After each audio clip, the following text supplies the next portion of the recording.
All right, I hit it. Okay, did that help? I mean, not yet, no. Oh. So, how do we fill time for a minute waiting for the actual recording to kick in?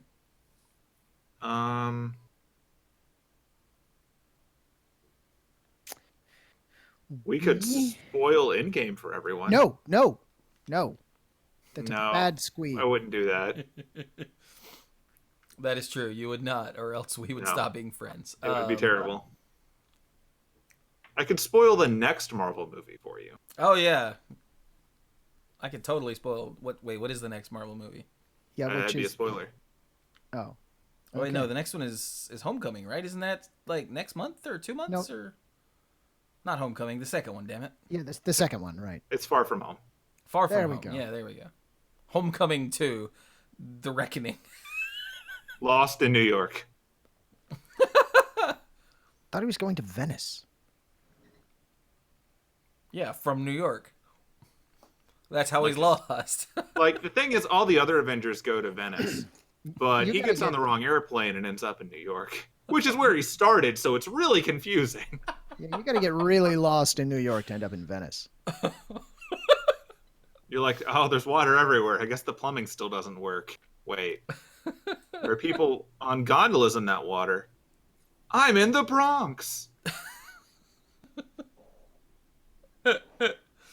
Yeah. I think the entire goal right now is preventing Tom Holland from ruining the next movie because he's so bad at it. It's really entertaining to see people dig out all the interviews where he's accidentally said things he wasn't supposed to. Once you have enough context to put together what he did. Like, don't go do that right now because he'll still give away stuff. But when you're all caught up on MCU things, go check that out. It's entertaining. Like, he's completely incapable of not spoiling things to the point where they don't let him do interviews by himself anymore. He always has at least one other cast member there. Yeah, I seem to remember Mark Ruffalo was like had like taken him under his wing for interviews and whatnot. Cumberbatch did. Was it somebody did when he first showed because Ruffalo up. also has problems with spoilers. Oh, maybe that's what I was thinking. Ruffalo made this amazing mistake of accidentally leaving his phone up for like live FaceTime while they were running lines from part of one of the movies. And so dialogue from the movie was broadcast on the internet and he didn't realize it because he doesn't know what he's doing. And so eventually someone noticed this because of course it was trending and they got him to stop. But wow. Yeah, so Ruffalo also gets trouble. I think they assigned Benedict Cumberbatch as the official I talk for him. He's not allowed to talk anymore on the press circuit. Nice. All right. Thumbnail? Has it been long enough? I wasn't ready for a thumbnail. I got thumbnail. I got more Japan merch, so I will place Japan. Nice. I think. I'm just going to continue not being in the shots for these things. It's more weird that way. Keeps that mystery going. Does your shoulder count? Okay. This is going to be harder. Chewy, I believe last time around we looked at the thing that he was holding. What if we both look away from the thing he's holding? Sure. In which case, I think I want to look over here. Is this right? Other way. Other way? Crap. Oh, okay, wait. Squeeze almost got it. Come back towards you slightly.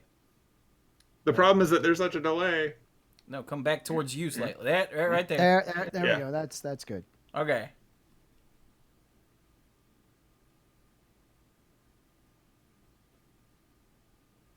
That's probably good. Hooray. I have a variety of hats, but the headphones don't work with the hats. So. Not so much, no. Yeah. They're comfy headphones, Like you need though. more heads. Hell yeah. The engineering solution. Cephod people. All right, let's go. You guys good? Everybody chat? You guys good? Everybody good? We're good. Here we go. Ow, jam. Hello, everyone, and welcome back to another fun-filled episode of Monday Night Magic here on twitch.tv/TheManaPool. I'm Chewy from The Mana Pool. and also for Monday Night Magic. That's why I'm here doing this. And it's on this channel. It's all interconnected. This explains many things. Manipool. Yeah. Half-Life 3 confirmed. I don't think that's how that works, but yes. I mean, it by virtue of me saying it won't work. That's true. So the confused guy with Half-Life 3 is Squee? It's true. I have not played any of the Half-Life games, but I own all of them. Thanks, Steam. Me too. Carry on to Clueless. And yeah, the guy down there at the end who is also confused but not about Half-Life 3 is Clues. Hey, that's sort of my name. I'm sorry, Cluze. Hey, that's still only sort of my name. The way people on the internet spell it. That's right. Hooray! Hello, everyone. Good evening.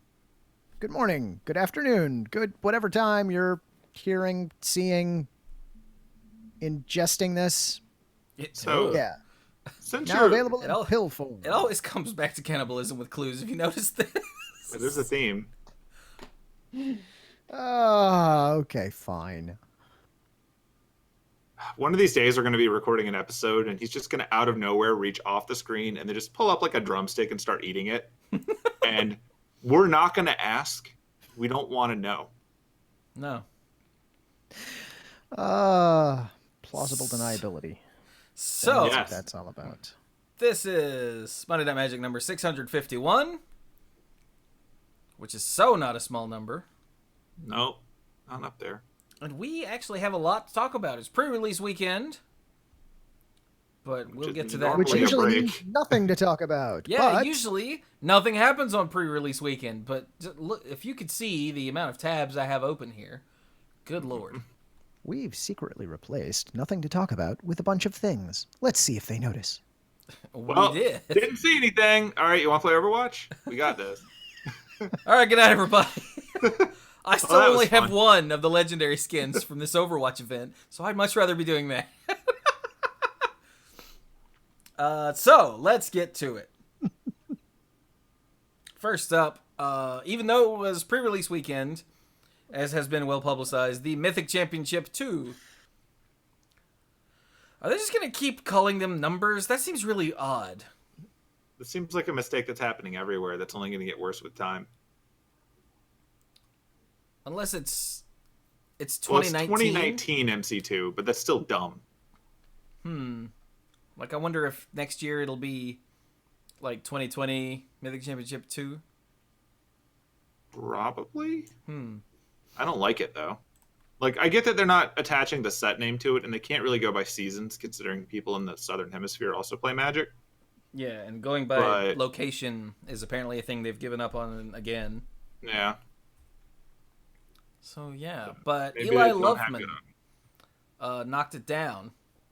So, remember, this Mythic Championship had a variety of things going on. It was modern. For the constructed portion, the limited portion was War of the Spark draft, which is cool. Yeah. They were testing the London Mulligan, because it's in London. Oh, yeah, they were doing that. And they were also doing, for the first time, the everyone gets to see their opponent's deck list thing. So, no idea how all that worked. I guess we'll hear about that later. They also were testing the pH balance of half of the players, and then applying sodium to a third of those people to see what happens. Saltiness ensued. Just testing everything.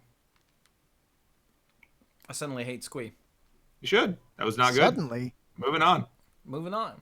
So yeah, Eli Loveman won the whole thing. And here's your top 8. What was he playing, though? Deck lists aren't in order. Why he was would they? playing Of course humans. not. Look at those humans. Does it have... It does not have... Look, it's not in front of me, so I can't remember the name. Kessig Malcontents. Remembered. I love that as a one-of finisher in these decks, but apparently not. Second place was Matt Sperling, who was playing Affinity. Wow. Does it contain any affinity cards? No. How much credit do you want to give cranial plating? Cranial plating does not have affinity. No, it has honorary affinity, which is like affinity, but not. It's the Diet Coke of affinity. Or is that Metalcraft? It's the RC Cola of affinity. Ooh. That's cold. Anyway. If you serve it right. Who's in third? Oh, Alexander Hain was playing Tron. What flavor Tron? Looks like the mono green Tron. Although, literally the only green card is Ancient Stirrings. Oh, no, there's Sylvan Scrying. Too. Sylvan Scrying, yeah. Your sorceries are allowed to be green. Yeah. That's it, though. All you need. 5 forests. Fourth place, Adrian Zhu, I think is how you say that, was running also Tron. Also Tron. Also, but he's running Thragtusk and Worldbreaker. So he's at least got some green in it that is Thragtusk. Wow. Swagtusk. You remember that guy? I do. I remember running 8 of them in my deck. The other 4 were Resto Angels. I remember hating them. Fifth place, we've got Tien Wen playing Titan Shift. Ooh. Look, he's playing One Fully Acid Moss in Modern and a Mythic Championship. That's crazy talk. It's funny. Next up, BBD, Brian Bronduin was playing Humans. Also with no malcontent. Dang. Alas. Who is this? Chris Kvartek. That's a cool name. Was also playing Humans. Still no Kessick malcontents? Still none. But there is an Anaphins of the Foremost. Were they content, you think, this weekend? I think so. I think they were busy at the pre-release or something. And then rounding out the top 8, Javier Dominguez was running Is It Phoenix? It is. It totally is. With Pyromancer Ascension, too, which is funny.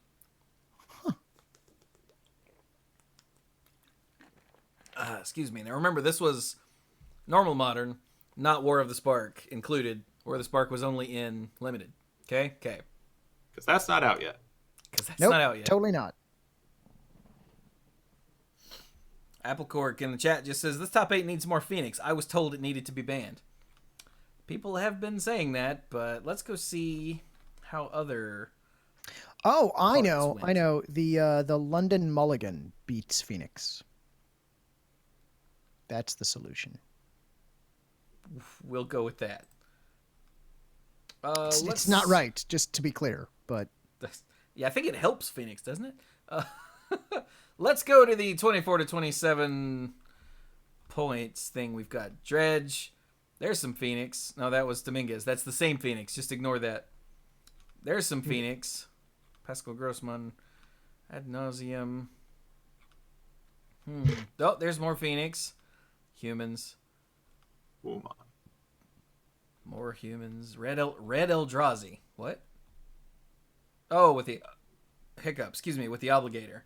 With the hiccups. And the hiccups. And getting shot at. That's an Overwatch joke. It's true. Oh, hey, we'll talk about this guy in a minute. Marcel Pratt. Actually, let's talk about him right now. Marcel Pratt played Ad Nauseam at Mythic Championship London to an 8-2 record. Right? Pretty cool, huh? That's pretty spicy. Yeah, that's pretty good. Yeah. He 0-3'd the first draft on day 1 because he had flight issues and was late. So he just didn't play those. But but he made day 2 just on his Modern play, which is nuts. Seems good. And then he drafted on day 2. And nothing surprising there. Yeah. This is important though because it was his first Mythic Championship draft. It was his first War of the Spark draft. Makes sense. It was his first draft. Like, period. Ever. That's hard mode. Right? Hard mode. That harkens back to the days of playing a game at Blockbuster where you don't have the guide and they didn't print things on the back, so you just discover how the characters work as they die repeatedly. Yeah. By jumping into spiky walls.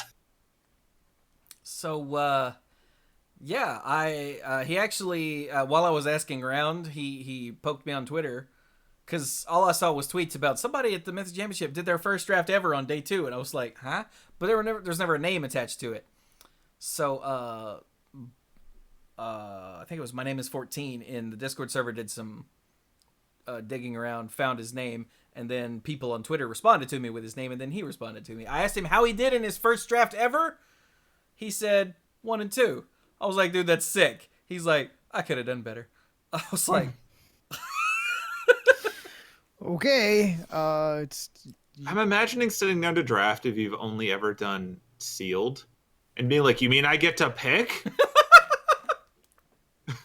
And just having that culture shock right there. So, yeah.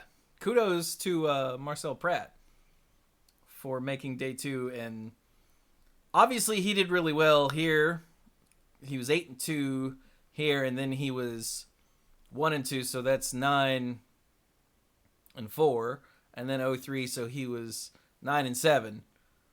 I assume this was his first Mythic Championship because he'd never drafted before. And that's the thing you do at Pro Tours and Mythic Championships. So yeah, kudos to him. He rode the ad nauseum modern deck all the way to day 2, and congrats to him. But okay, moving on. Neat. There's a blue-white control, more humans, hardened scales, Tron, blue-white control, affinity, Dredge, Amulet Titan. There's some Izzet Phoenix, Whir Prison, Tron. Not the glut of Izzet Phoenix you'd expect. Was there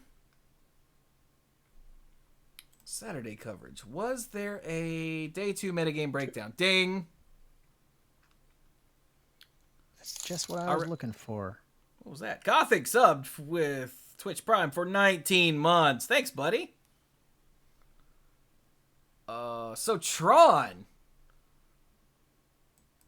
had a 14.6% representation in the field in day 1, 12.8% in day 2, with a conversion rate of 54.7. So that was the most played deck day 1 and day 2. Huh. Which is not what we've been led to believe from the various Star City events and from the various GPs as well. Izzet Phoenix was in second, 12% of the field day 1, 12.2% of the field day 2, with a almost 63% conversion, which is still not the highest of these, but is pretty good. No, you want to make day 2. Apparently it's Jund. There were 5 Jund players on day 1, and 4 of them made day 2. Wow, that is 80%, yeah. Whir Prison started with 14 and only dropped 3 people didn't make it to day 2, so 11. That's pretty good too. Ooh, and Hardened Scales had a 76% conversion rate. Whoo! Dang. All right, cool. Thank you, Frank Karsten. So there were 514 players. It says here. Is that what you found, Squee? That was what I found on the front page. Nice. So there was one more thing that happened here that we should probably talk about. One more thing. Yeah. There was a disqualification in round 16. How many rounds are there at a Pro Tour, you guys? That many? I don't know. 100? No. Rounds. 50? No. 16? Yeah. I think he had made the top 8. Yeah, the reports I had heard is toward the end of the story, which we'll talk more about the story in a minute, is at one point when they took his deck, he thought that they were doing the deck check that happens before top 8. Yeah. So, let me just read this to you. During a deck check in round 15 at Mythic Championship 2, the judge staff noticed an issue with Yuuya Watanabe's deck where the sleeves of his Urza's power plants were marked in a specific way. 3 Urza's Mines and 1 Urza's Tower had a different marking, and 3 Urza's Tower and 1 Urza's Mine also had a different marking. No other cards in the deck nor sideboard had any of these marks. The judge staff determined that the odds of this happening by accident were close to non-existent. And remember, these are judges at a Mythic Championship. These aren't judges like down at your local shop. Okay? And disqualified Watanabe from the event.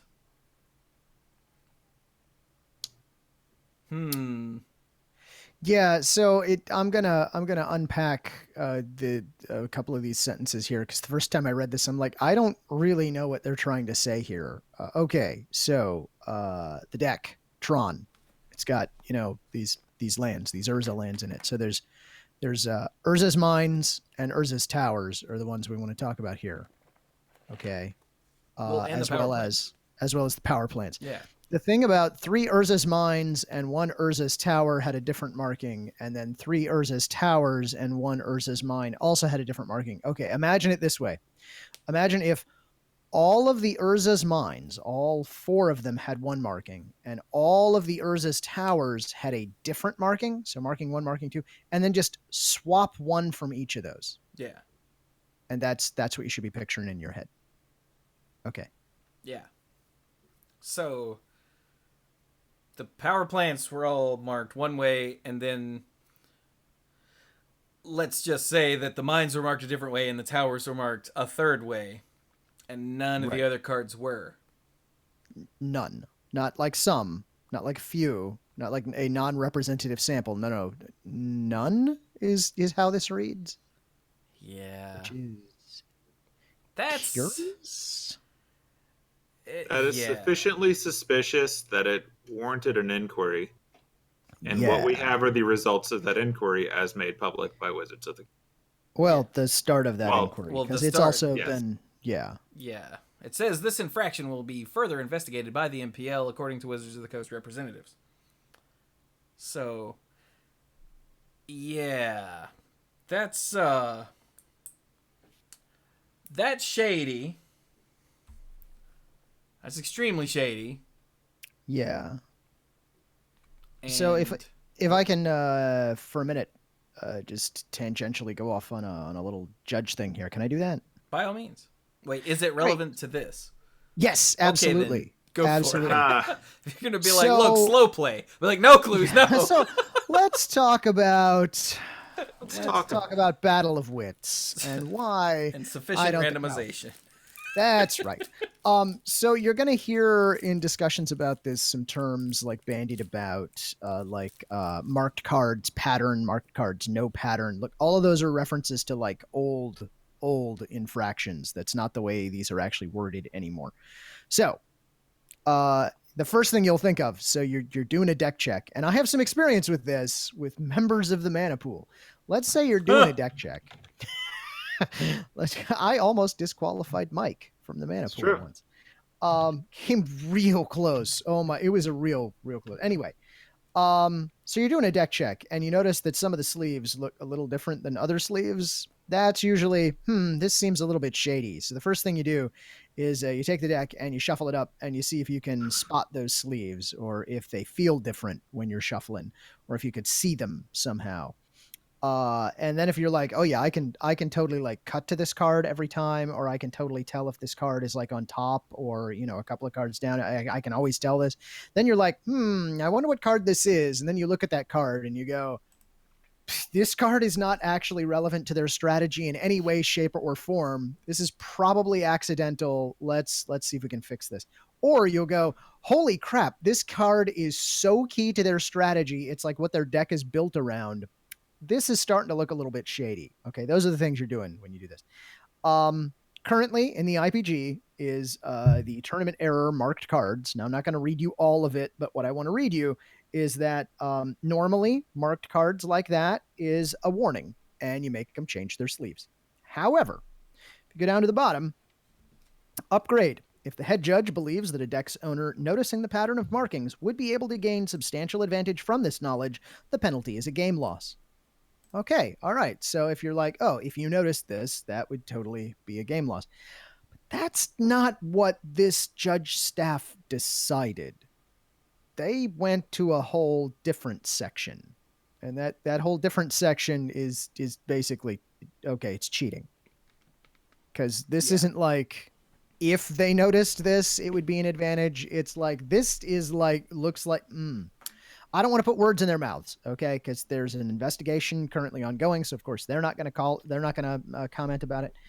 But you really have to be convinced that this is, I don't want to say egregious, because again, I wasn't there, didn't see the evidence, but it's really suspicious that like just these 3 cards. And every copy of this card had some sort of of these 3 cards had some sort of a marking, and nothing else did. Yeah. There's improbable, and then there's this. So yeah, I know a few of the judges who were involved in this. I've worked with them. They're not the kind of people who are out for witch hunts or keen to make snap judgments. I mean, these are judges who were judging a Mythic Championship. This is not some rando who normally works the cash register. These people do this a lot. So yeah, I don't know, man. And you could probably reasonably assume that when you're checking for the top 8 of an event of this scale, you're not going to just do this lightly on a whim. You're going to think about it long and hard because there's going to be blowback. Oh, yeah. Well, yeah. I mean, the deck check was in round 15. And they disqualified him apparently after round 16. So they had 2 hours to think about this. And they did. Yeah. So, yeah. Let's go back to the screen. The team Psy Games, who's apparently Yuuya Watanabe is a member of. I don't keep track of these teams, so I don't know. But this team Psy Games posted a statement from Yuuya that is 3 picture blocks of text. Long. That's how you make the words fit on Twitter. It's how you make the words fit on Twitter. And it's essentially, I don't know how this happened. I mean, that's essentially what it says. Yeah. It goes into mentioning that the sleeves that he was using were not even the ones that he started out with, right? Yeah. He lost in round 12. And I guess round 12, yeah. He changed his sleeves. But apparently these weren't new sleeves. These were sleeves that he used on the first day. So these were already sleeves that he'd been using. And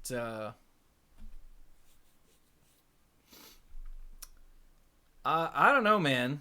The idea that somehow these very specific cards could have sleeves worn in very specific ways just because they're cards you go get a lot and tutor for and whatnot. I'm not buying it, dude.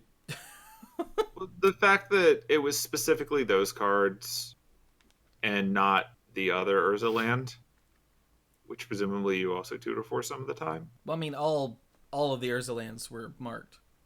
Yeah. I thought it was 3-1 and then 3-1. And then the other 3 were also. Yeah, and then the other 3 had their own. Okay. I misread that. This is a very poorly worded. Okay. I misread that when I read it earlier then. All right. Well, then, yeah. That's so one more time. The sleeves of his Urza's power plants were marked in a specific way. We'll call that A. Yeah. And then 3 of the 4 mines and 1 tower had a different marking. B. And that was B, yeah. And then gotcha. The other 3 towers and the other 1 mine had a different marking, which we'll call C. Right. Gotcha. I think when I was reading that before, I somehow skipped the power plant part because I was focusing on the 3-1 thing. So, gotcha. Okay, so yeah, literally all 12.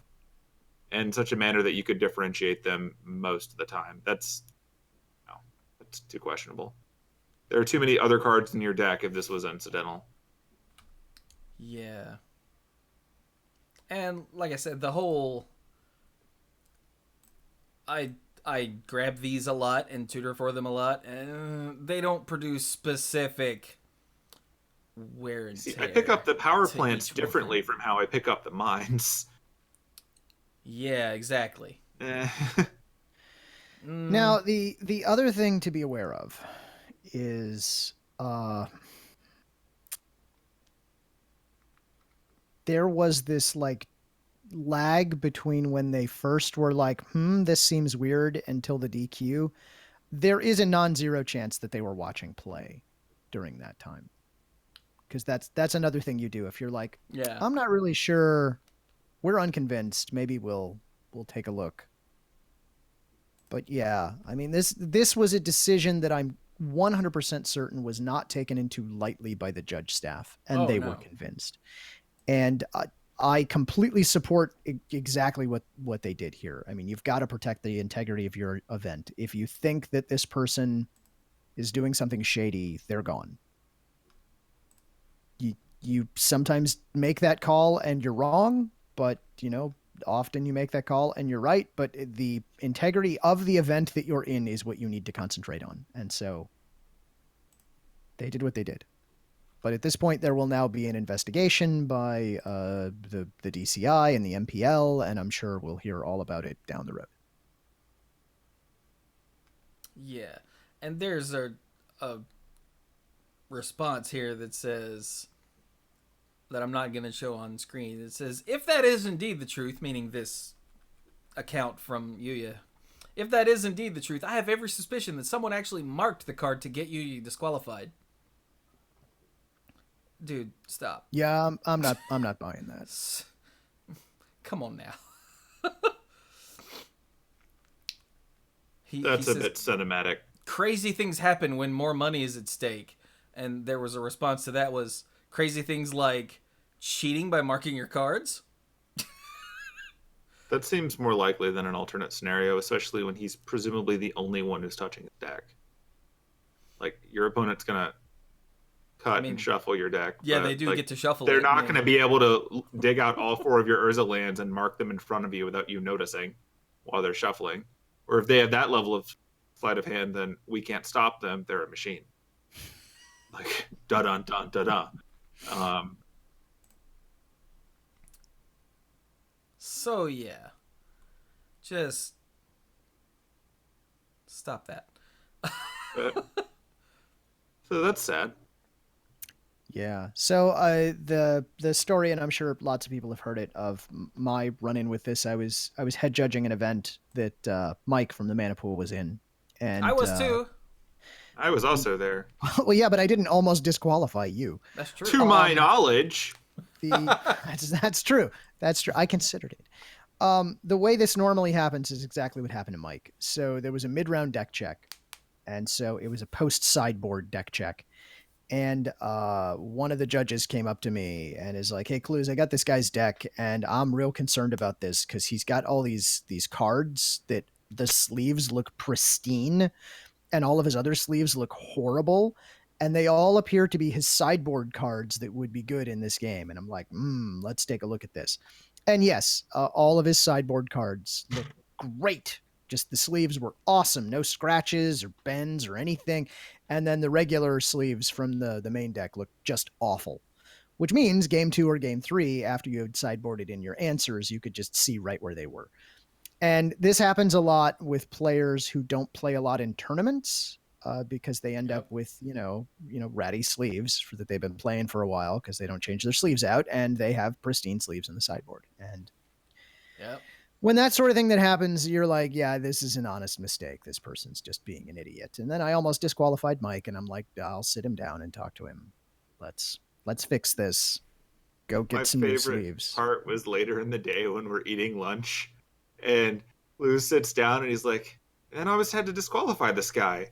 And then we're like, yeah, that was Mike. And he's like, your Mike? Yeah. As if he were like, Chewy's personal Mike, which, I mean, he is. but the reaction was priceless. Yeah, he didn't get off just because he was Mike from the Mana Pool. Because No, you didn't know who he was when know you did all this, and that's why it's funny. Yeah. So there you go. Moral of the story: change your sleeves. Also, don't mark your sleeves. You should definitely change your sleeves. Like compared to the cost of the cards in your deck, sleeves are nothing. You should swap them out pretty frequently because of all the reasons we just went over, and also over time your sleeves will collect oil from your fingers and start to stick together, and then you can accidentally be bad at shuffling, and there's just too many headaches. Yeah. Just replace them. Yeah. Also, you're going to think to yourself, hey, these old sleeves that I just took off, they're not in that bad a shape. I might use those like playing kitchen table or something, so I'll hang on to those. You're probably wrong. Just throw those away. Otherwise, you're going to end up with a box just full of used sleeves that you don't do anything with. I promise you'll have 37 of all of them. You won't even be able to play limited. Just get rid of them now. That's right. All right, let's move on because we have a whole lot of other stuff to talk about. All right, moving right along.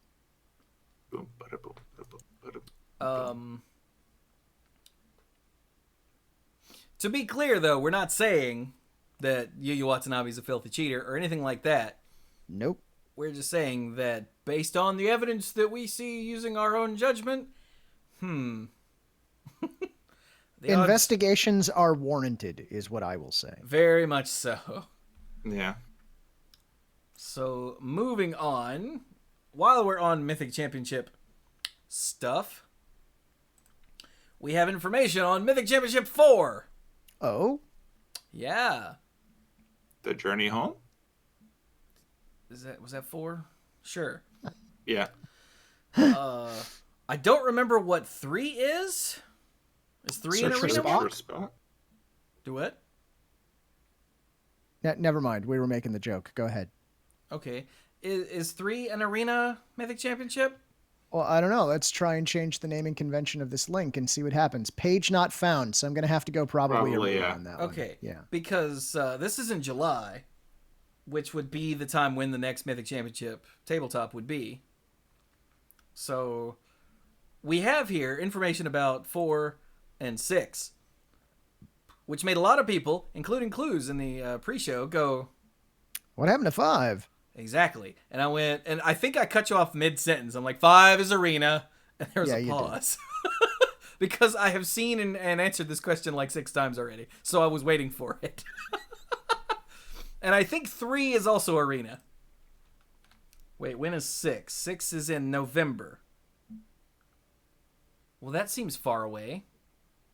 Yes. Compared to from April to July. April to July, then July to November. Yeah, it's only a little off. When is it in November? It's in the beginning. Okay, yeah, this is fine. So 4 July one is the very end. Will be in Barcelona. It'll be Modern and Modern Horizons Booster Draft. Neat. So yeah, that's cool.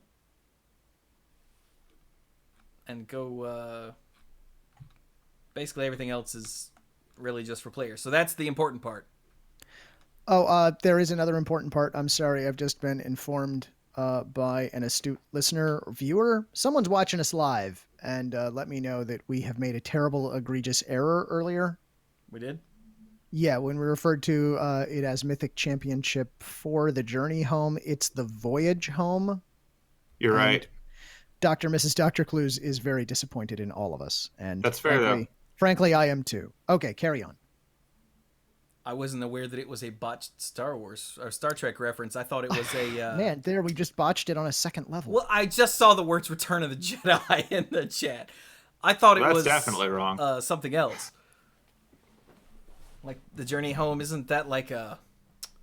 Homeward Bound? Yeah, like Homeward Journey Bound. meets... You see, it's the epic tale of when they have to go back in time to get these dogs home. Also a sassy cat named Sassy. Is this Littlefoot? Is this the Land Before Time? I was about to say, is this Land Before Time now? Okay, anyway, moving on. All right. So that's Mythic Championship 4. That's 4, yes. It's in Barcelona, Modern Horizons. Got it? End of July. Yes, good. And it's, July 26th, 28th. All right, so then 6 is November 8th through the 10th. It is going to be Standard And Archery Booster Draft. Archery is the code name for the set after core set. It'll be 2020. Yeah. Hey, what happened to 5? I hate you. Valid. And that will be in Richmond. That's close. Sorta. Close-ish. And yeah. Again, that's what you need to know. The closest airport to this Mythic Championship is Richmond International Airport. That's the second thing to know. Yeah, the first is where are the bathrooms. So there you go. We have information on those two. That's pretty cool. And why are the bathrooms so far away? And why is there a line? Because everyone had to pee at once? I got nothing. Yeah, because everybody tries to pee between rounds, and Correct. That's why you play red, folks. That's why you play red. Plenty of time for lunch. It's Plenty of not time just to pee. lunch. Yeah, it's also bathroom breaks. Good That's to know. right. We cover all the biological needs here in the red part of the color pie. Yep. And although I don't encourage it, suppose you're a smoker, you want those breaks? Play in red. Play aggro. Play fast. All right. Also, there's a good chance you're not going to make day 2, so you'll have all of day 2 to do all of those things. So I'm imagining someone losing day 1 and then spending all of day 2 smoking outside. occasionally taking bathroom breaks from smoking and then getting lunch. Look, I'm glad I chose to play red on this trip. Now Worth watch it. as I slowly kill myself. Totally worth it. Also, don't- don't smoke. It's don't terrible smoke. for It's you. awful. Seriously. Anyway. won't Sometime, like you. sometime we should talk about polonium, but now is not that time. So that's the Mythic Championships of the future. Correct. Right. Next up, we have some Magic Pro League news, and this is pretty big.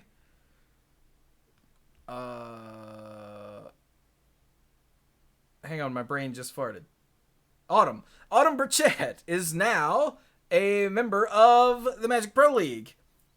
Owen Turtenwald, as you'll remember, we reported just before the Mythic Invitational that he suddenly wasn't going to be competing.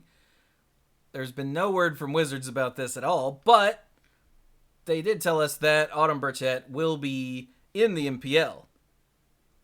Wizards has made no statement about Owen not being in the MPL, as far as I know, but he's not. If you go look, he's not there anywhere. True. So Feel free to look up all of his feeds and not find him. yeah, when actually this was sent to us, actually you guys sent me, I think, a tweet from Magic Esports. Actually, I think it was Clues. I woke up and saw it and went, wow, and immediately thought, I wonder, and went to Owen's Twitter account, and his Twitter account's there, but it has no tweets. Is that a setting that you can do? I don't You know. can make them all private if you wanted to. Oh. Because what it said on my screen was it hasn't tweeted. It didn't say that his tweets are private. Well, it says hasn't tweeted. It says 54 tweets at the top. Huh. So It's very strange. it's kind of weird. Oh, Pinball Witch says, no, but you can make a bot to delete everything. Ah, that's true. I was saying, trying to delete every tweet ever would be a nightmare. Yeah, I got a lot of tweets. All right? Most of them are nonsense, but I have a lot of them. So, yeah, that's awesome. Autumn is also currently the leader in the Mythic points because Autumn won the first Mythic Championship, and that's how that works. Yeah. I imagine it was pretty easy to decide who takes that spot. Probably, yeah. So, that's awesome. You and I, you guys, we had a brief discussion on possible reasons why Wizards hasn't said anything. Should we go into that briefly? About possible briefly. reasons? Yeah, But, so the super short version of it is that given the vaguely wording enough, a lot of the online theory about what happened involves allegations towards his character Correct. and actions that he may or is accused of doing. There you go. And so, given that, Wizards of the Coast, for any reason that they want, can terminate a contract with someone, and they don't have to tell you why. And they have a lot of incentives to not tell you why, because on matters of character, if they say someone did something, they open themselves up to legal liability. Yeah. And they're not going to do that. They also don't really want more press on this, but I think the main reason is the lawyers are telling them no. And no one's like, this is really important and we should take all of these risks, because that's not how companies work. Yeah.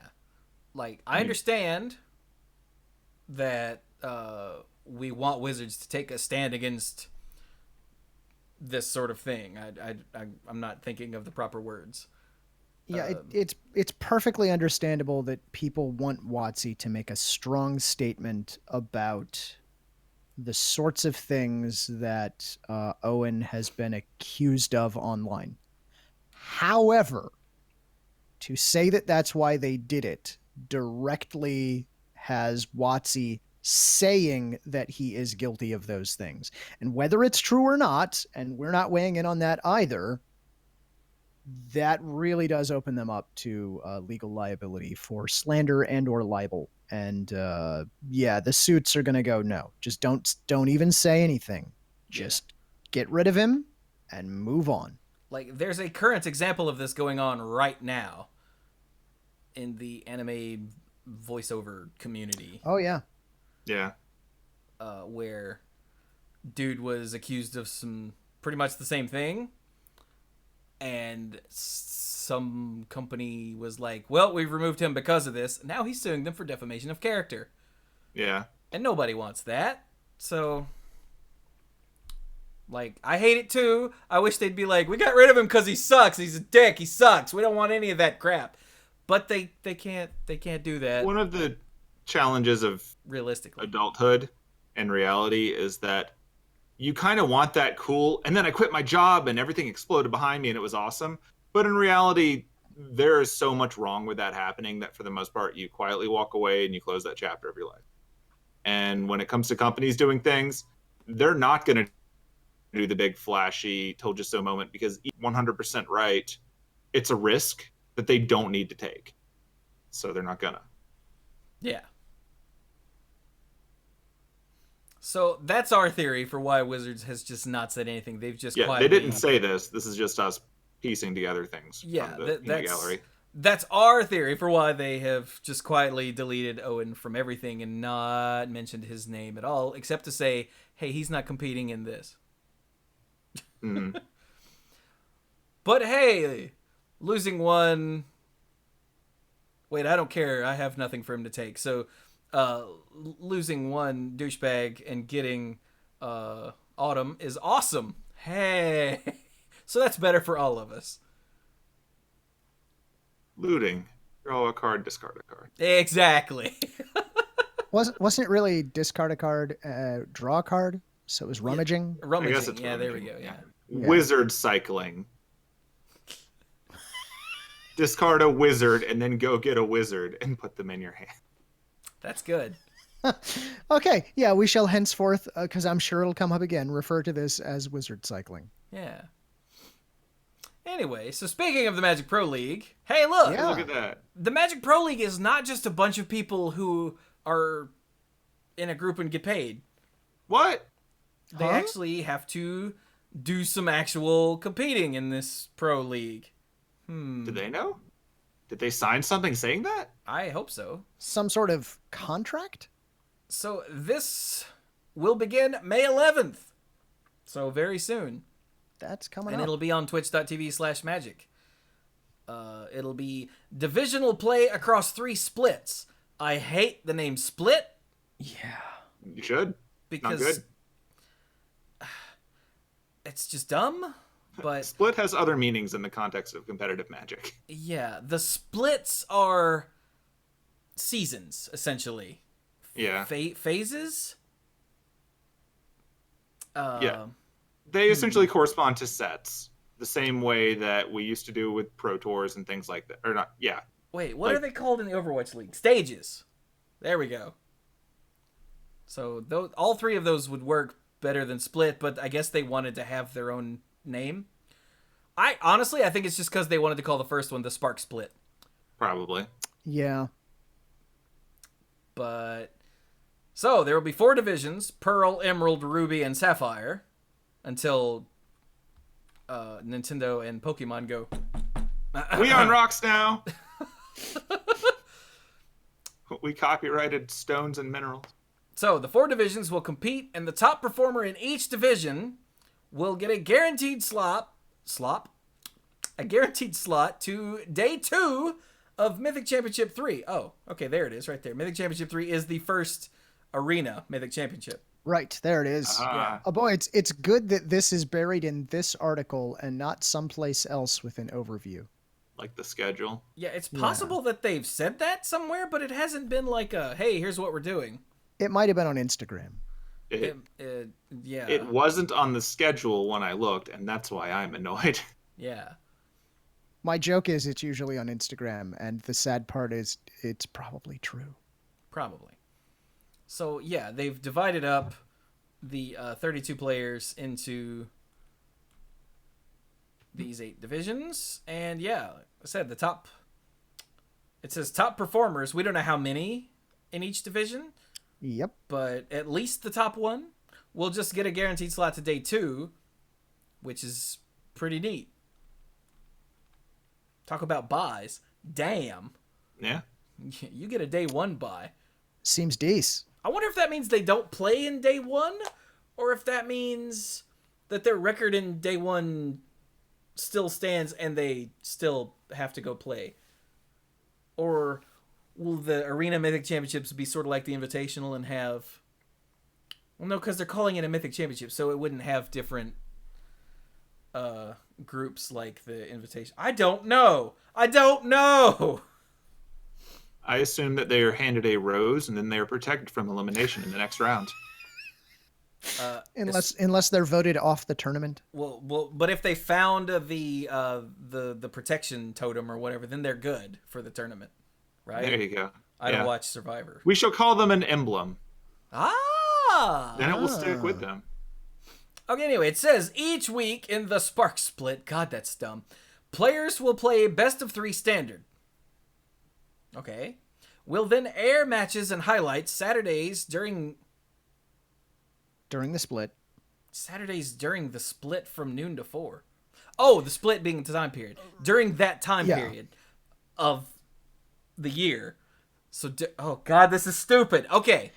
So, during round the period 1, of time when they're in the Spark Split, in that part of the year, on Saturdays from noon to 4, they'll show matches and highlights.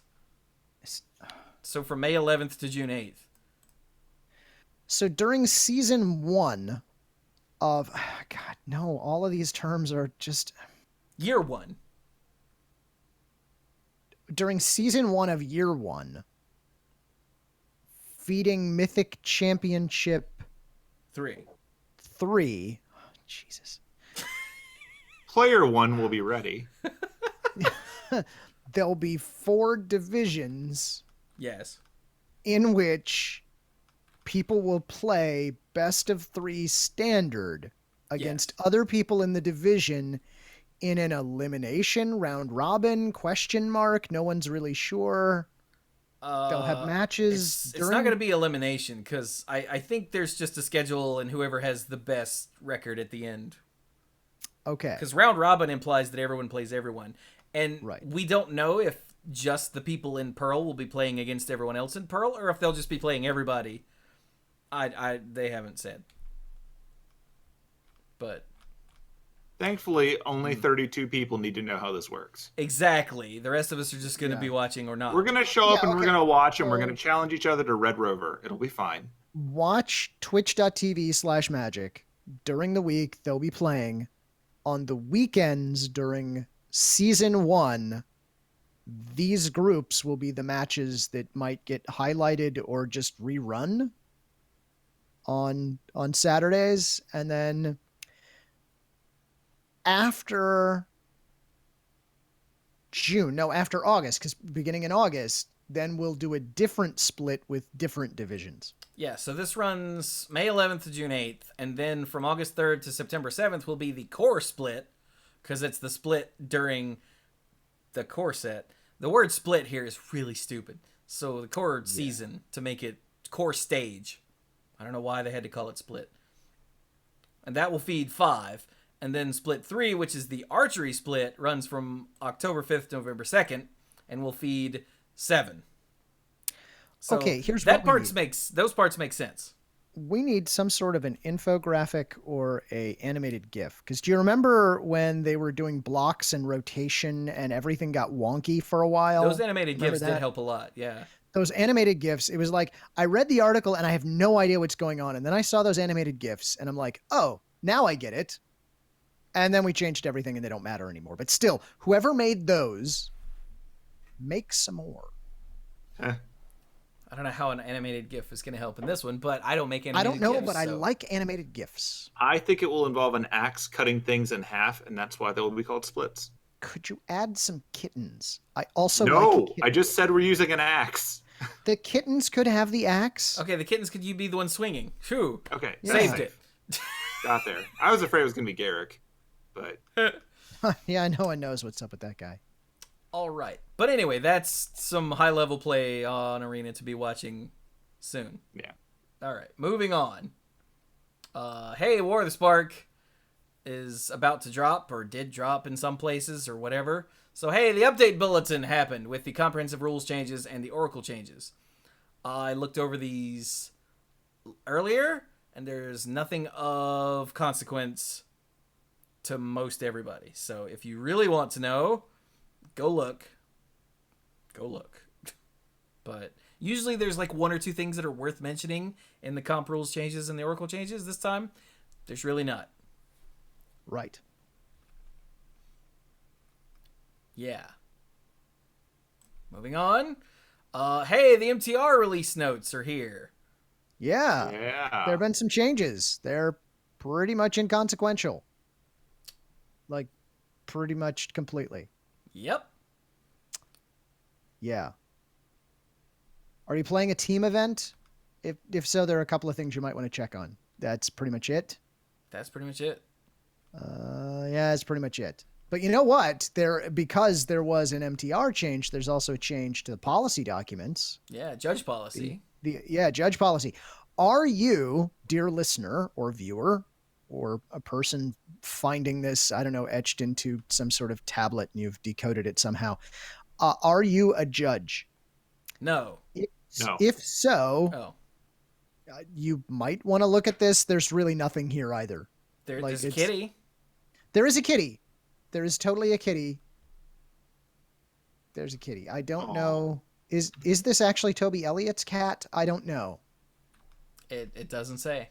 It doesn't say. This might be Toby Elliott's cat, so that's the only reason you might want to go look at this. Otherwise, pretty much nothing to see here either. Ta-da!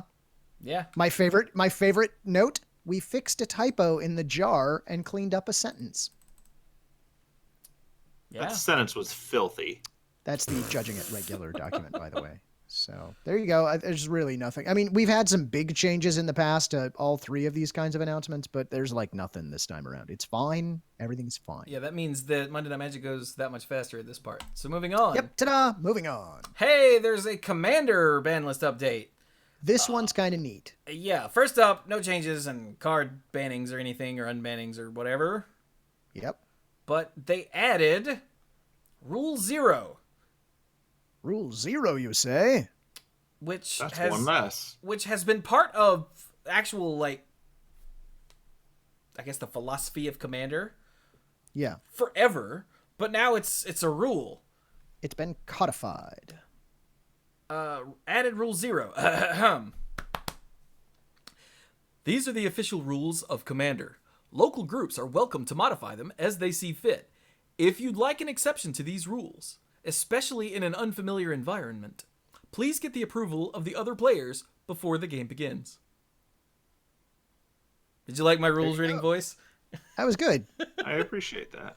That was good. The only other thing I think to note from this this announcement is down near the bottom, the other major discussion driven by War of the Spark was regarding planeswalkers as commanders. We will not be changing the definition of what can be a commander to allow all planeswalkers into the command zone. The RC and CAG were also unanimous on this point. Nah. Now, if your play group doesn't like that, see Rule 0. See Rule 0. True. However, if you are showing up to a game store that might be foreshadowing, that might be having some sort of a commander event, yeah, chances are they're going to be just going ahead and using the normal commander rules. Yeah. As outlined in this document. Yes. Also, I didn't know this. They reworded Rule 13. Not Rule 13. Abilities which bring cards you own from outside the game into the game, such as Wishes, Sponsire of Ulamog, Karn the Great Creator, do not function in Commander. I didn't know that. I guess in our group, if we ever did do something like that, we just go to our binder and find the card. Yeah. Well, a commander doesn't have a sideboard, and usually in tournament formats, you pull those from your sideboard.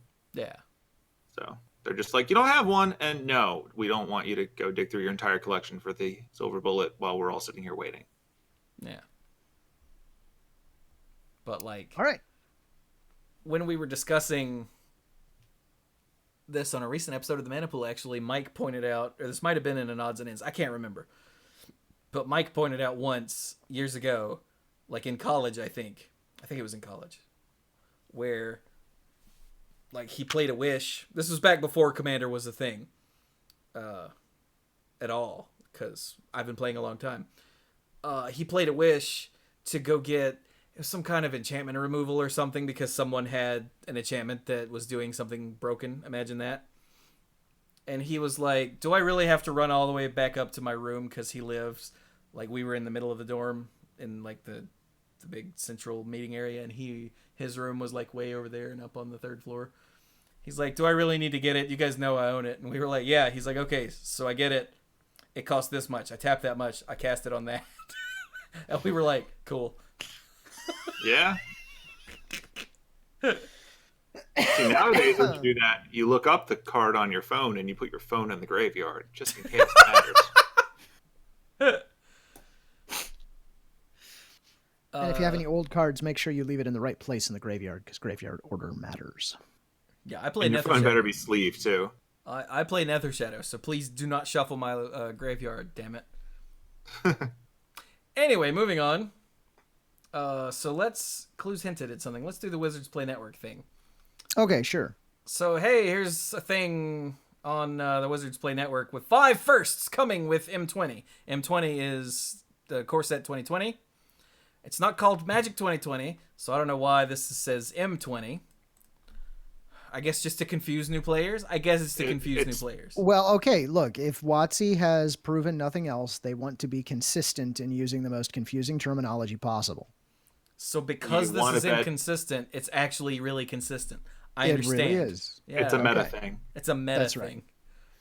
You want to bet the set symbol is going to say M20 for consistency with all the old ones? God, first of all, a while back, we had made some mention, I'm sure we made a mention at least of this, that there were some changes coming to WPN store definitions, like what counted as an advanced or a premium store, yada, yada, yada. It was stuff that you didn't need to worry about unless you were, in fact, actually a game store owner. As part of that, there were some other changes that are coming. These are some of those changes, including how promo cards work for like F&M promos, that kind of stuff. Mm-hmm. They're reworking how those go. Well, they've got some announcements that involve that. So I'm actually going to skip to that one first, which is the Universal Promo Packs. So this was a thing that's going to be starting up, where the promo packs that the store is getting will, and as I understand it, when a player like gets a promo, instead of getting like a card, you get a pack that has some stuff in it. Correct. That is a new way to do it. Yeah. Here's some of the stuff that's in it. You remember, I think it was last week, we talked about those sweet Japanese planeswalkers from the Japanese pre-release kits. No, from And- Japanese packs. I'm sorry, Japanese- Japanese booster yeah, packs. Yes. Yeah. They were And in that was the Japanese only- pre-release kits too. And that was the only way to get them. Well, that was the only way to get them, because now they'll sometimes be in these promo packs that are coming. For a while, at least. So, there you go. Yeah. One in four promo packs will include a War of the Spark Japanese alternate art Planeswalker card, previously found only in Japanese War of the Spark booster packs. The alt art Planeswalker will replace the Mare or Rithik I'm going to go with Mare or Rithik I in like slot 2. It's been a long day. So there you go. You might So that's pretty. you might cool. get real lucky. Then again, you might not. Probability. What's that? It's a thing that Magic players don't understand well, at which is all. why we keep buying packs. Or Now. people in general. And I do it too. There's a couple other things here. That's only for store owners. This is a big one. The event specifically for Commander. You can now. Yep, that's a big one.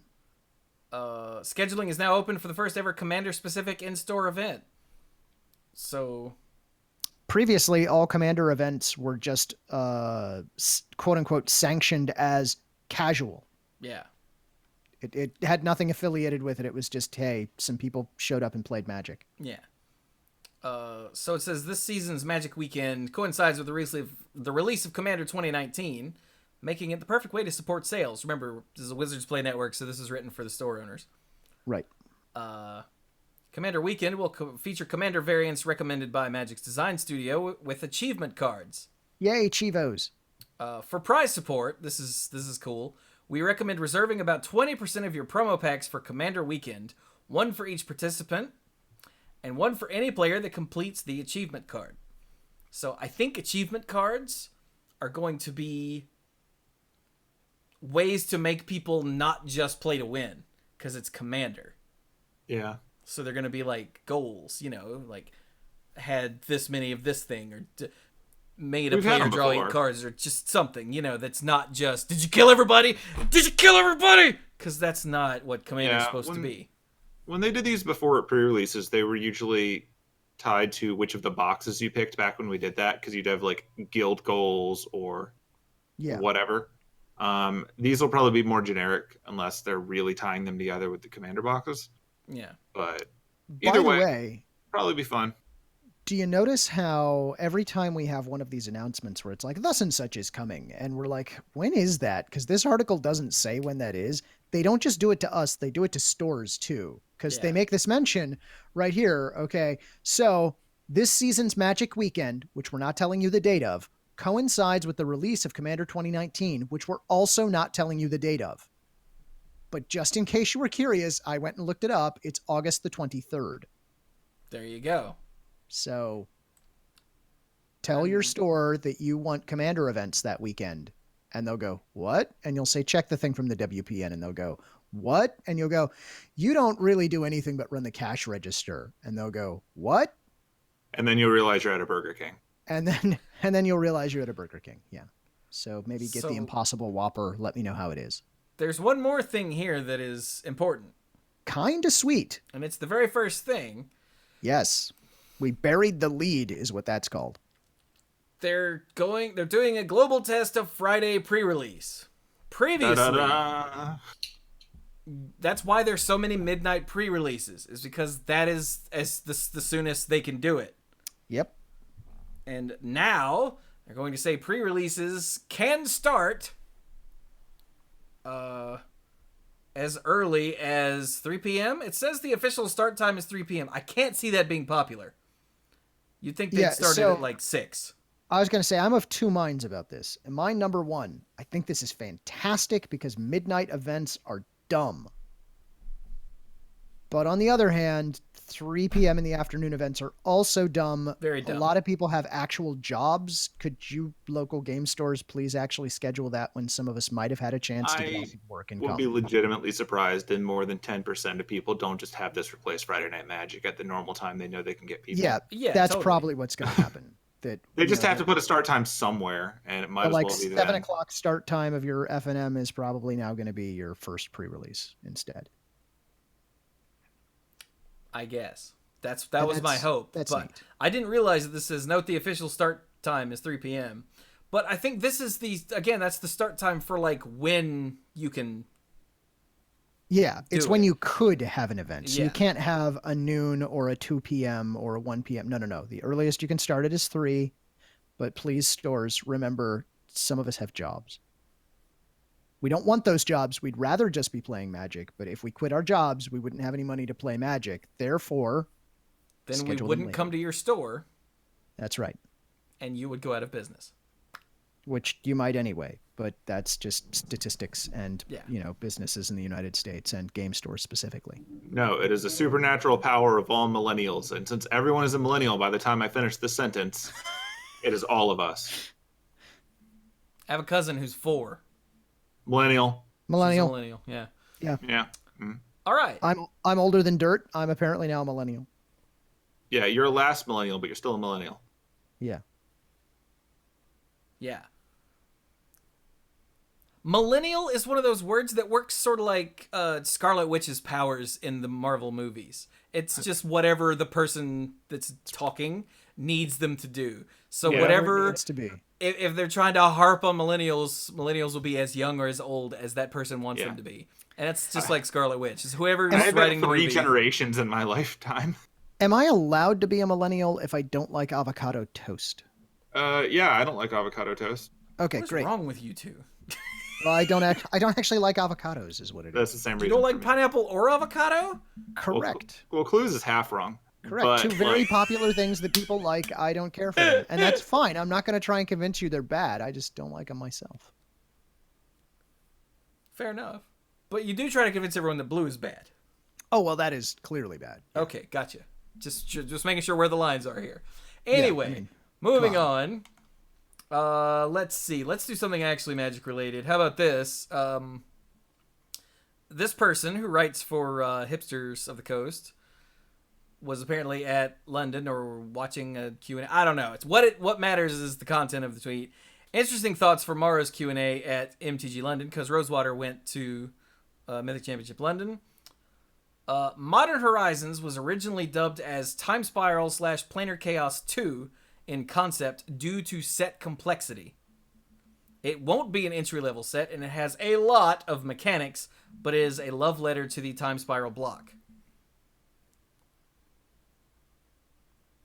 So, what that means, I think, is that... So, how many cards have we seen? 2?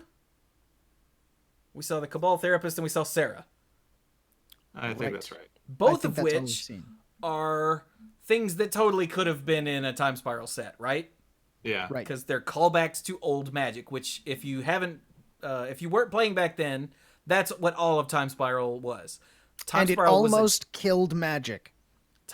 Many things have almost killed Magic, but... Yeah, but I'm just saying, if you're thinking about things that actually, like, not all kidding aside, almost killed Magic, it's like Homelands and Time Spiral block.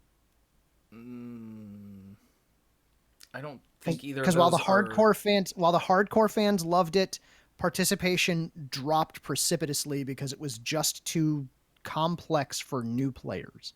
Oh, it was the opposite of Mirrodin.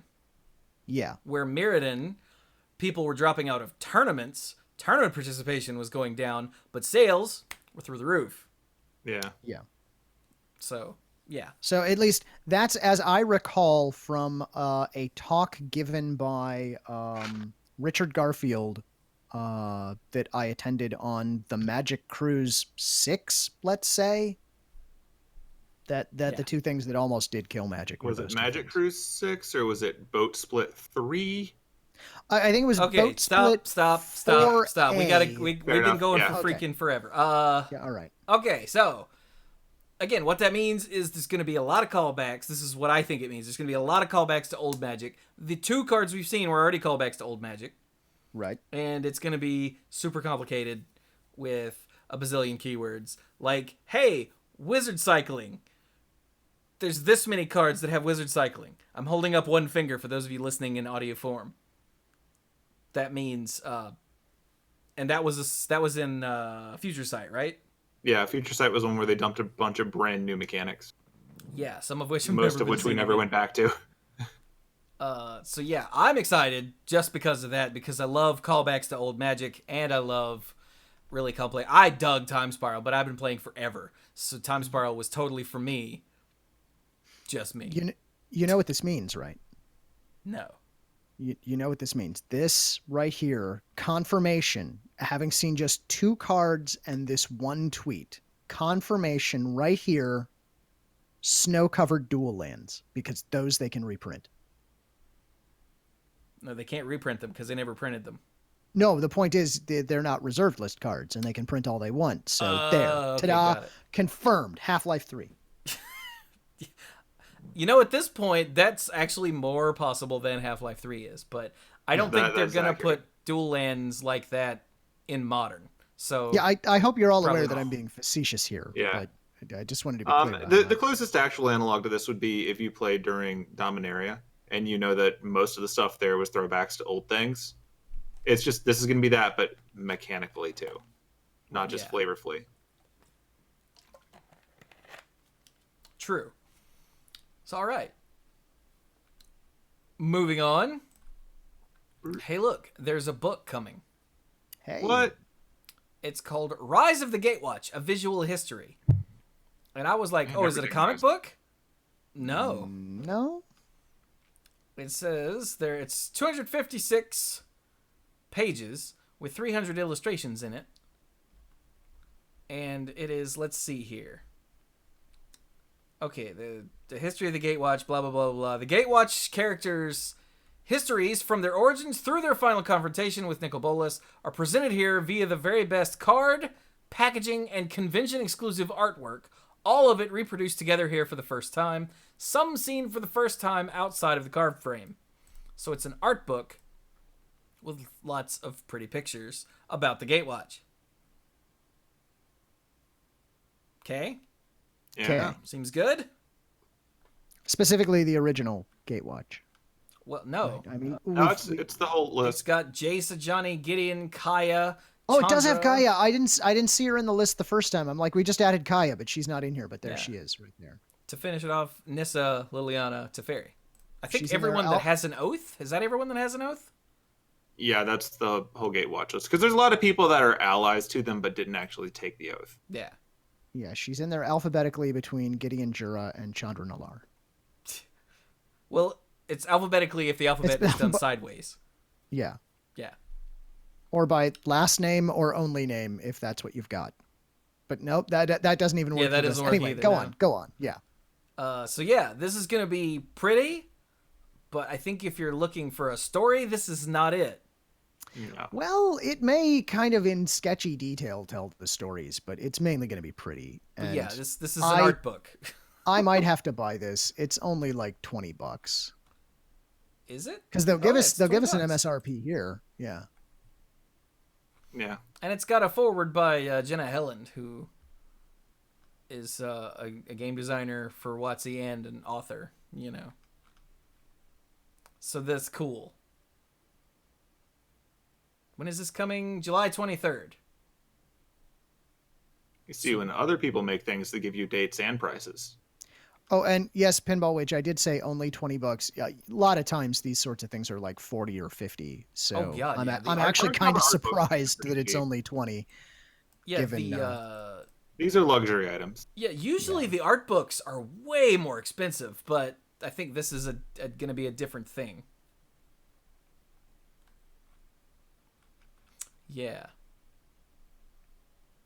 Okay. So, hey, let's talk about something that isn't Magic related for a second, shall we?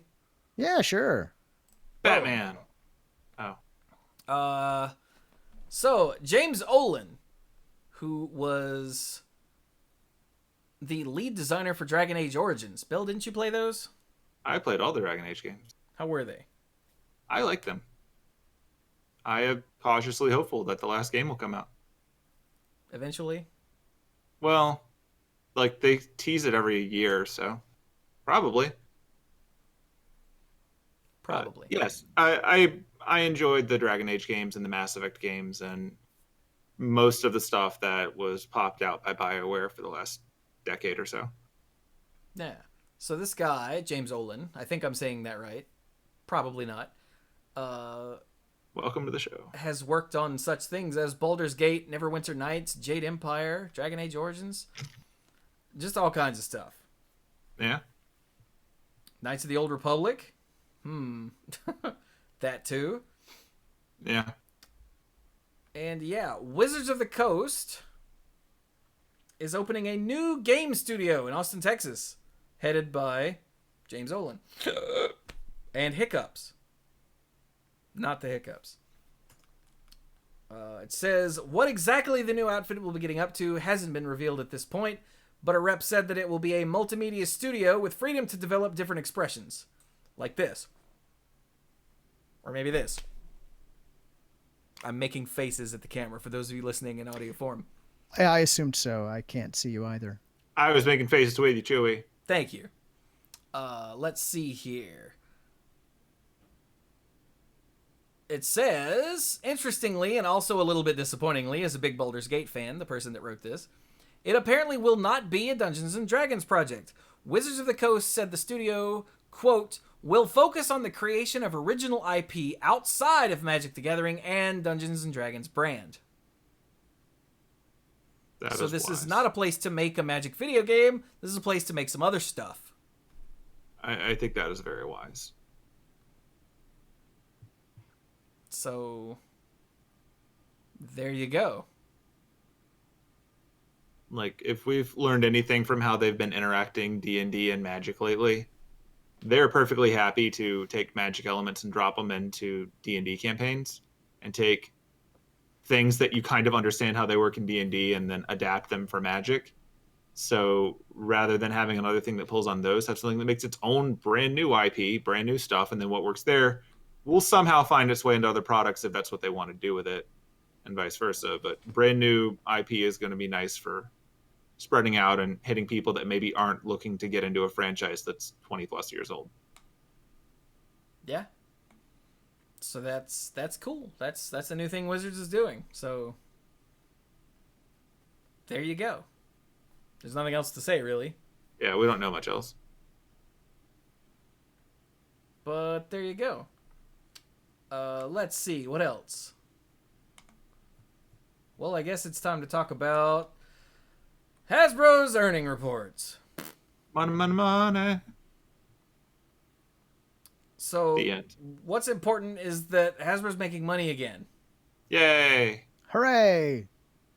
Your money. Squee, what did you say about this before the show?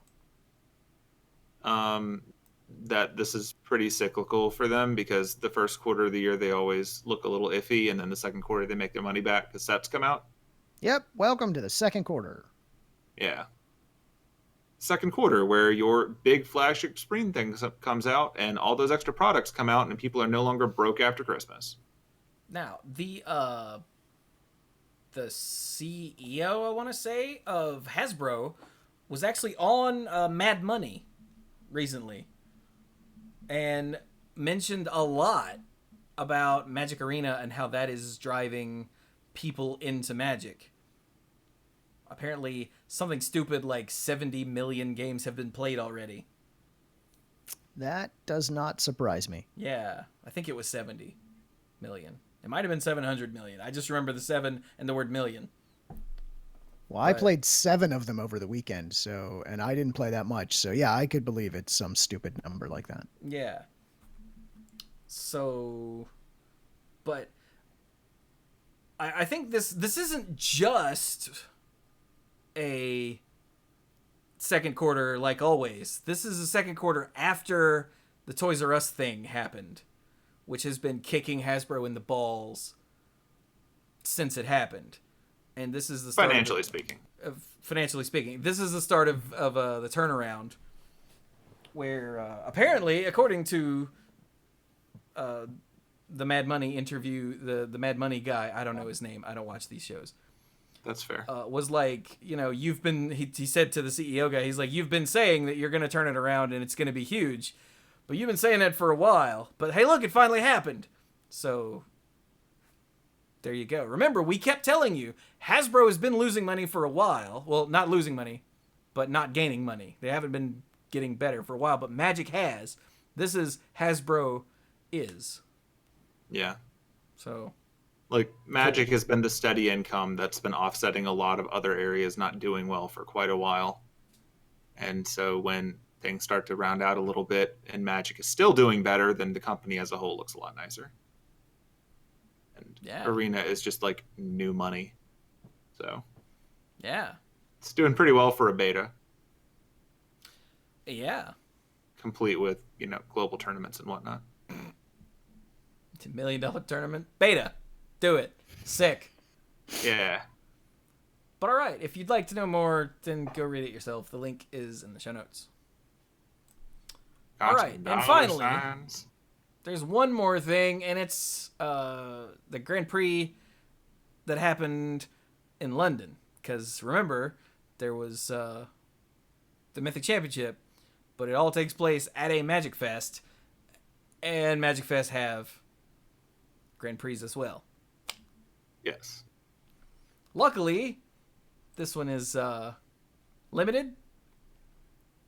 Yeah, because it's like a super pre-release. Yeah, it is. It was a super pre-release. This is War of the Spark Limited. So we don't care. But we will tell you. Let's see. Alexander. Where was this? London? That doesn't help. Nope. Is this going to be Haber or Habert? Yeah, let's go with Haber. He won. Let's see where he's from. Oh yeah, we've got profiles, don't we? We do. From France. Yes, so Haber. Okay, so yeah. Well, how seems about... right. Where's this guy from? Oh, he's from Amsterdam. Okay, so... Ooh, what was that?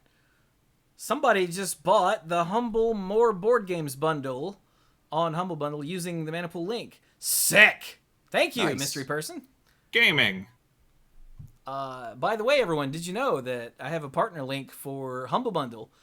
That if you click on the partner link and then go buy stuff on Humble, then I get a tiny percentage of that, and it helps a lot with another revenue stream to keep the lights on and keep creating all this content. Yeah, it's always in the show notes or in the video description or on Twitch, everywhere, always. So if you shop on Humble Bundle at all, then by all means, feel free to use the link. It doesn't cost you anything, and it helps me a lot. Okay, moving on. Okay, so second place was... Okay. Netherlands. I have no idea how to pronounce his name. I'm going to call him Dan Pruitt because I know that's wrong. Yeah, let's go with that. He won Dutch Nationals, and it was his first draft as well, because his draft strategy is listed as ? First draft ! That could also probably be because it was his first War of the Spark draft. I severely doubt it's his first draft ever. You never know. You never know. I mean, you never know, but sometimes you know. But sometimes you know. You know? Oh, all right. I know. Who's next? Okay, I have no idea. Who is next? I don't know either because I'm looking at the profiles so that I can give you non-relevant facts. Okay. Emil Castro Christensen. Is he next? Okay. So yeah, Emil Castro Christensen was in third. Who, by the way, is some sort of Schrodinger's cat because his hometown is simultaneously London and Copenhagen. And this was his first GP. It was. And he top 8'd. Damn. Not bad. Yeah, pretty good. All right, that means fourth place was David Brucker. From Munich. Yeah. That's about all I got on that one. You can't see parts of him because he's camouflaged. All right, so that means fifth place would be Tristan Laban. Yeah. Where is he? He's at the top. Here we go. Tristan Laban. Laban. He's from Eindhoven.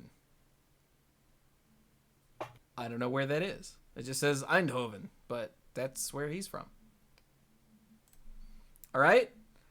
Next place is Johan Prinzel. From Stockholm. Stockholm? Where in the hell is he? He's got a really good draft strategy, though.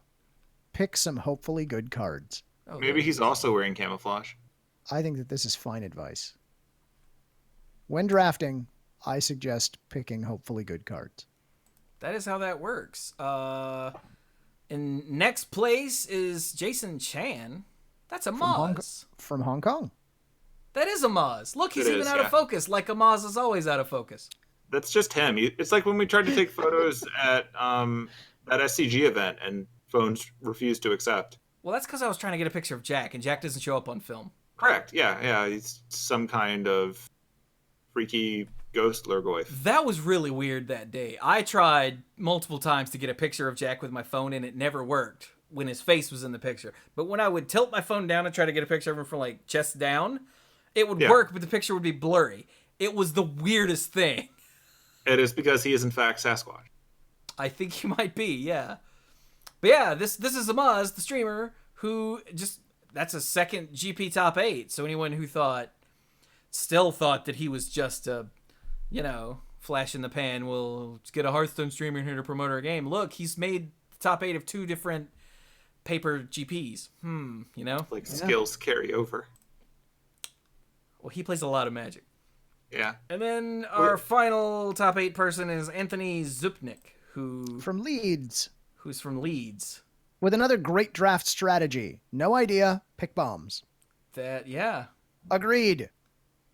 Whenever possible. Leeds is in Great Britain, right? Yeah. Okay. I think so. So all right, there you go. Since it was limited, we got nothing. Look at the structure of the quarterfinals and try to figure that one out. What do you mean? Like, you know how normally it's like 1 versus 8, 2 versus 7 all the way through? This is weird. 1, 2, and 7, 5, and 3, 6, and 8, 4. Yeah, that is weird. 1 and 2 are up against each other at the beginning is strange. I wonder if it's because they were using flights. Oh, that could have been it. In day 1. There were 2,612 people playing in this pre-release, GP pre-release. That is not a small number. That's a big-ass pre-release. Yeah, when I took the final standings, I think mine only factoring in the last day because they were a much smaller number. But I'm going to go with the article here of 2612. Wow. I wonder how well the local stores did. I don't know. I hope that they don't take too big a hit. But that was always the hope. Mm-hmm. All right. And that, I think, is it. Yeah. Huzzah. Right? Is that everything in the show notes? Yeah. We were out of stuff. Looks like it. And Clues only added one thing to the possible show titles, and I remember like 5 that I should have called out so that he would have written them down. Sorry, I was added that one. I don't know if you noticed, but I was mostly paying attention and engaging today. So... I know, I'm proud of you. Yeah, I'm not really sure how I pulled that off, given the amount of sleep I had. So that's probably how. I like how you get normal amount of sleep when I'm out of the country. Yeah. I need you to leave the country. I'm so tired. I'll think about it. Squee, get the hell out. I appreciate that when I'm in the same hemisphere as you operate at 70% capacity. 70? I'm being generous. I was going to say, that's generous, man. Dang it. All right, then. Let us wrap this up, gentlemen. Okay, so sign out time. You can find me on Twitter at SqueeGoblinBob. There's no I in Goblin because it was on the set of Game of Thrones, and I can't see it. I don't watch Game of Thrones, and I get that. Yeah.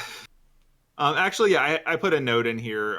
Very briefly, I wanted to talk about spoilers, not what they are, but specifically the fact that I'm kind of annoyed that after the last few weeks of everyone going, okay, nobody spoil Endgame. We all agree we're not going to spoil Endgame. And for the most part, as a society, we haven't spoiled Endgame. But the same people who are like, don't spoil Endgame. Don't you dare spoil Endgame. I'm going to see it Monday. I'm going to see it Tuesday. come Sunday night, are like live reacting on every bit of social media they can find to Game of Thrones, knowing full well the people on the West Coast can't see it yet, and the people that don't have HBO, whatever, and are going to watch it later can't see it yet. And like the entire internet is like every second gets blasted everywhere. So if you vaguely care about this franchise right now and you are not watching it live, you are screwed. And it's really strange to me to see the double logic on this. Like, we all agreed that no one spoils Endgame, but this other thing that they also care about is completely fair game to just attack people with. So my main thing on there is that if you care about a thing enough to not want it spoiled for you, don't talk about anything as it's happening on the internet unless someone else has wanted you to and it's not as public, because you understand that you care about spoilers to some extent, so maybe other people do too. It's not just don't spoil it for me, it's don't spoil it for people. I saw I think it was a screenshot of a tweet or something like that, where someone said, damn it, someone spoiled the end of Endgame in the title of a video on a porn site. And I'm like, and you admitted that on Twitter. Huh. I can't make any jokes without spoiling Endgame, Yeah, so right. I guess I'm not going to make them. But I saw that and I just went, all right. Okay, then. There you go. So yeah, Squeak Goblin Bob, no I'm Goblin on Twitter, and I will post things occasionally, and also apparently I'll make comments on people talking about Japan that will have more tweet likes than all of my other stuff ever, because I'll go viral on things unrelated to Magic. Hooray. That's all my nonsense. Go Clues. Okay, I have several pieces of nonsense. I shall try to make them fast. First of all, I did play some Arena, but only on... I'm sorry, I played some War of the Spark, but only on Arena, not in paper, because unfortunately the sign-ups for the two-headed giant that we were going to try and hit on Sunday were completely full, because lots of people wanted to play the set. Kind of neat, but it was the only chance we had because of timing of other stuff going on. But I did play it, and I had a lot of fun. I lost a lot, and that was fine, I guess. I like all the planeswalkers in the set, and I know that seems like a silly thing to say, because of course they're planeswalkers. Who doesn't like them? But I really like that these planeswalkers have static abilities, because then even if their other abilities aren't like super relevant at the time, they do subtly alter the dynamics of the game. And so I think that's really nifty, that when from a story sort of standpoint, that when a character that powerful shows up, everything changes at least a little bit, even if they're not going to break the game. And so I'd like to see these sorts of planeswalkers continue going forward. Maybe not all the time, and it's not like every planeswalker has to be like this, but working in these kind of lower power planeswalkers with a static ability on them, I think, is really nifty, and it does neat subtle things to the game. I like that a lot. If you're interested in playing War of the Spark on a Sealed is going on from now through May 20th, and Traditional Draft has also started up. That's going on through July 8th, so you got plenty of time to do it, but definitely check it out. In other news, the Great Sort continues. It's nearly done, so we've been sorting all of our random Magic cards from over the years, trying to get everything actually organized so we can get rid of bulk. At last count, I think we have approximately... We're only estimating just based on what fits in the boxes. I think we have something around 15,000 extra cards. Like, after we've sorted out, like play sets of the stuff we wanted to keep, we have gobs and gobs and gobs of stuff. Like, most of it's like Return to Ravnica block, and what's the other one that we've got just a ton of? Maybe Theros block we've got a ton of. I don't know. But we got a whole bunch of stuff. So that's nearly done. We also have a shocking amount of used sleeves that we thought we would use one day, and no, we're never going to do that, so we're just going to throw all that away. Which is why I brought that up earlier, that seriously, just get rid of them now. Also, sort your collection now. No matter how small it is, sort it now and stay on top of that, so you don't end up in the same situation we did. I also recently watched The Tick on the new live action Tick on Amazon Prime. It's really good. If you have Amazon Prime, definitely go and watch that. I really recommend it. I've not yet seen Endgame. I hope to see it I know I'm seeing it on Friday with some friends. That's why we haven't seen it yet. Mostly I'm avoiding any social media that is not ukulele related. So I go to ukulele forums, but I'm mostly avoiding social media. media. You might want to watch out for them, dude. Apparently porn sites aren't safe. So. Yeah, so I guess I need to just avoid those entirely. Also, this is finals week, at least for my school. So I know a lot of folks are going to be hitting finals here right around now. So if that describes you, good luck. You can get through this. It's just finals. It's going to be okay. Sleep is more important than cramming overnight. Trust me. Trust me. Speaking as an authority figure to the young people. Yeah, I am. Sure. Okay. What is your reaction if someone in one of your classes spoils Endgame? And will they find the body? Grades are not turned in yet. Noted. That's all I'll say. That's all I'll say.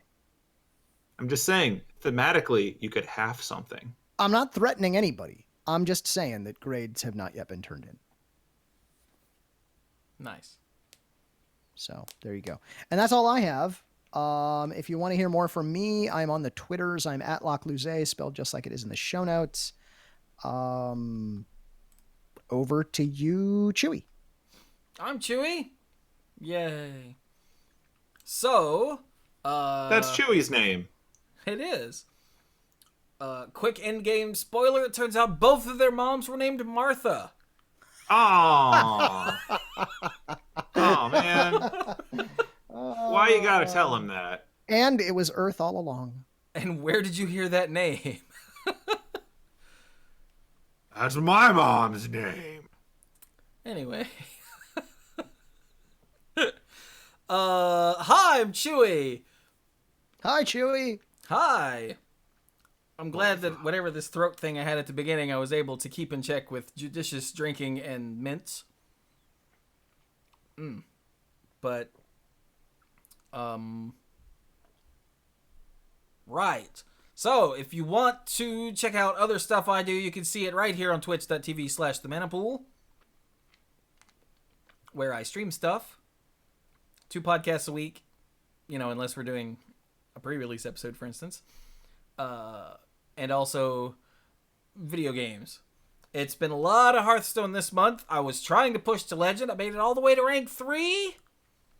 And then the night, actually, of the pre-release, I came home and I was sitting out there in the living room watching something and playing Hearthstone on my phone. And I dropped all the way back down to the bottom of 4. And now the season, the split ends tomorrow. And we got Overwatch to play tomorrow night. Right, Squee? That does sound like us. We've got to defeat the highest level difficulties. Yeah. We got like a week left, right? My old roommate Scott, it ends next week. My old roommate Scott has been playing the higher difficulties and then coaching us through it. And he's knocked out... been really helpful. Yeah, we've knocked out Epic on, I think, everything except for Uprising, the original. Because the original was really hard. Yeah. But we're also super out of practice on that one because we've been playing the other one. That's true. But so that's the plan for tomorrow. Is we're gonna try to knock out Legendary on Overwatch's Storm Rising Archives event. Not on stream though, because you guys don't watch it when I stream Overwatch anymore, so I don't stream. And Overwatch we need every frame. That is true. Yeah. Yeah. If I glance at chat, the whole team will die. It's true. Yeah. There have been numerous instances where we're playing it and like the entire team wipes because I hit the spacebar slightly early or slightly late and glide to the wrong person, and then I'm dead, and then we're all dead. Yeah. Everyone's dead. That's not an exaggeration at all. So, yeah. But anyway, I was trying to hit Legend on Hearthstone, and it just didn't happen. I don't know what happened that night, pre-release night, Saturday night. I was playing the same deck, and I was playing against the same decks, and I just couldn't win. I don't know what was going on. I don't know. but I just kept dropping. And I'm like, what? I started it again, and then I'd lose. And I'd go, okay, that was just a bad draw. And it started again, and I'd lose. And I'm like, well, that was lucky RNG for them. And I'd start again, and I'd lose. And I'm like, now I think it's me. And I just... So I'm not going to make Legend this season for the first time. But since I made it to rank 3, that means I get to start at rank 7. So I've got a whole month to only climb 7 ranks. So I'm going to try it again next month. But probably not so much on stream. Probably not. Because I get the feeling you guys want me to stream something else. Although you might not. Let me know if you have a preference either way. Yeah, hey, Chewy, why aren't you streaming Arena? I hate you so many times. Just so many. But anyway, over on youtube.com/themanapool, there's, guess what? Hearthstone and Super Smash Bros. Ultimate, the World of Light mode. I hit the big climax, or what I thought was the climax. Spoilers, it wasn't. And so I'm still playing. I've got another stream and a half's worth of stuff, I think, to go up on 2.5 stream. I can't remember. Worth of stuff to go up. But I'll be streaming that again soon because I had to stop in the middle of a dungeon. It was the Castlevania dungeon. Because I was dropping all my frames, so I just stopped the stream. But I got to go back to that. So I'll be streaming more Smash Ultimate World of Light mode very soon. Yeah, hell yeah. Because it's the only time I get to play Smash anymore, so. And I haven't streamed it for like 2 or 3 weeks, and it's starting to make me twitch. But anyway. But yeah, it's Hearthstone and Smash Brothers is what's going up on YouTube at the moment. Also a couple of Chewy vlogs, me telling goofy stories right here on Twitch. And then I turned it into YouTube video for the people that didn't watch it live. It's good stuff. So, yes. But if you want to help support what I do, because remember, there's 1 YouTube video a day minimum that goes up on the YouTube channel. 1 a day, every day. Sometimes 2. Sometimes 2. There were 2 yesterday. Yeah. What? Yeah. That's 1 more. And then I get to stream. I stream 4 or 5 nights a week also.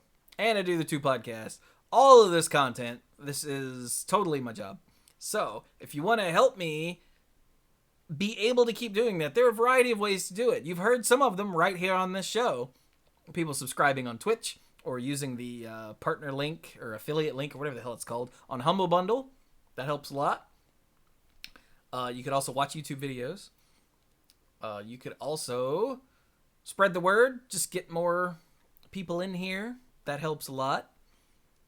But the most direct way to help is by going to patreon.com/themanapool and becoming a lifeguard. Lifeguards get a variety of perks. For instance, you get YouTube videos and Manapool episodes early. Yeah.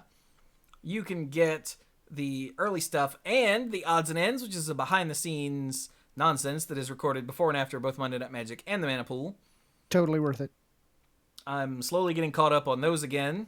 So sorry that I'm so far behind still.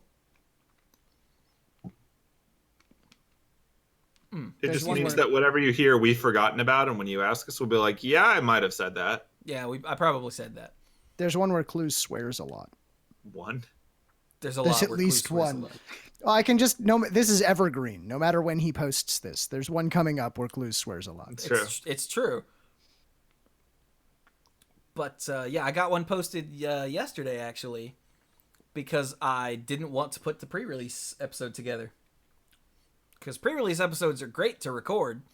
They're such a pain in the ass to put together and then turn into podcasts and then turn into videos. I can't believe I used to do videos that way twice a week. That sucks. It's so much easier now that we stream and I just lift the video and drop it on YouTube. Yeah. But yes, the Mythic Lifeguards get the early stuff, the odds and ends. This mint keeps getting hung. Hang on. Nope, that's not better. There we go. Stay on target. Stay on target. And they get the sponsorship shout out on both podcasts and on the end screen of all the YouTube videos each month. So I'd like to thank my Mythic Lifeguards, Kim Ho, Andrew Hunt, Al, Lance Delicious, Timu Hellas Haryu, Connor Kennedy, John Morris, Alex Gonzalez, Jeff Spencer, Stuart Slaw, PJ McMullen, Bosco Bertain, Casey, Faye and Says, Danny Liao, Jason Doan, Cody Buckowing, Jake Jansons, Jason Kaus, Brian DeLucci, Stark Maximum, Keith Moody, John Parker, Violet Moon, Aleph Cat, Dan Holm, Bartle, Mike Millerburn, and the Beast Father, Aaron Goodwine. This stupid mint is killing me. Isn't it a lifesaver? Coughing. Do what? Isn't it a lifesaver? Yeah. And it's exactly the opposite of that. You should work on that name. So, yeah, those are our Mythic Lifeguards. Thank you all so very much for your support. And to all of the Lifeguards at every tier, I love you all dearly. Because you allow me to keep creating this. Frankly, it's a stupid amount of content for a single person. I'm coming to realize that. Yeah. Like, it's vaguely ridiculous that this is a one-man show here. Not the podcast, everything else. All the production is a one-man show. Yeah. So, yeah. But with that, we're going to be done with Monday Night Magic number 651. Just in time, because Bill's about to pass out. Woo! I blame Clues. Clues is in my, continent again. Yeah, we need to get into separate hemispheres. Yeah. So, Just don't go to Australia. Ugh. oh, God, no. Oh, no. Drop bears. As Need far you to as the come eye back. could have seen, but the drop bears took my eyes. So, yeah, that's a good place to stop. So, thank you all so very much for joining us. And go play some Magic.